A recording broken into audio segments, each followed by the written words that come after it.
Welcome to First Page Fridays, a video series from the Ames Free Library. Join us each week as AFL staff share the first pages of books from a wide variety of genres. We'll read everything from new releases to titles from the library's most popular authors and even some of our personal favorites. Today's selection is The Midnight Library by Matt Haig. A conversation about rain. 19 years before she decided to die, Nora Seed sat in the warmth of the small library at Hazeldean School in the town of Bedford. She sat at a low table staring at a chessboard. "Nora, dear, it's natural to worry about your future," said the librarian, Mrs. Elm, her eyes twinkling. Mrs. Elm made her first move. A knight, hopping over the neat rows of white pawns. "Of course you're going to be worried about the exams, but you could be anything you want to be, Nora. Think of all the possibility. It's exciting."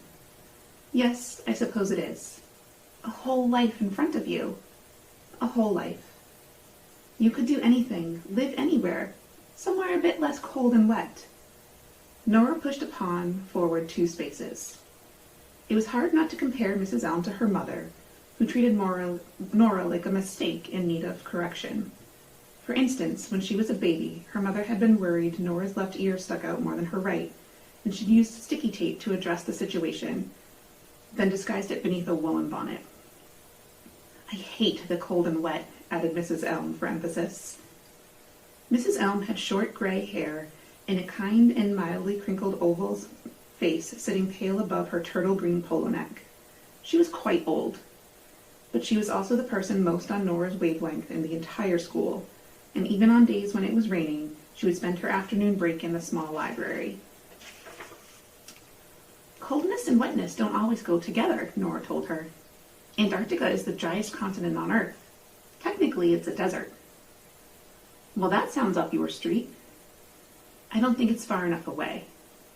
"Well, maybe you should be an astronaut, travel the galaxy." Nora smiled. "The rain is even worse on other planets." "Worse than Bedfordshire?" "On Venus, it's pure acid." Mrs. Elm pulled a paper tissue from her sleeve and delicately blew her nose. "See?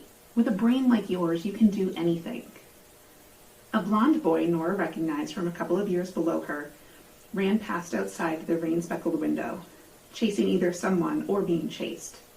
Since her brother had left, she'd felt a bit unguarded out there. The library was a little shelter of civilization. "Dad thinks I've thrown everything away. Now I've stopped swimming." "Well, far be it for me to say, but there is more to this world than swimming really fast. There are many different possible lives ahead of you. Like I said last week, you could be a glaciologist. I've been researching and it was then that the phone rang. "1 minute," said Mrs. Elm softly. "I'd better get that." A moment later, Nora watched Mrs. Elm on the phone. "Yes, she's here now."